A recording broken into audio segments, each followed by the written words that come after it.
Mwiriwe neza abakunzi bacu badukurikira ku mbuga nkoranyambaga zacu, turagushimiye wowe wabashije gukora subscribe. Uyu munsi tugiye kureba umukobwa wacu witwa Sacha waje kugaragara yambaye ubusa ari kumwe n'undi mukobwa basa n'abakora ibintu nyine bidafite icyo bivuze, ariko mana iyi si irashaje sinzi kabisa.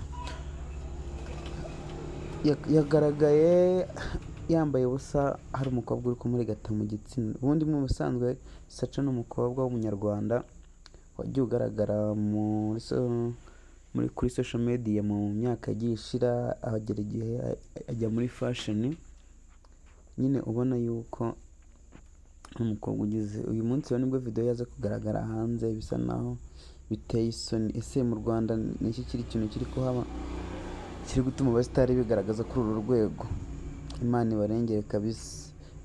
Dufollowinga utaradufollowinga, ukore subscribe utarayikora, kandi Imana ikomeze ibane namwe, turabakunda cyane.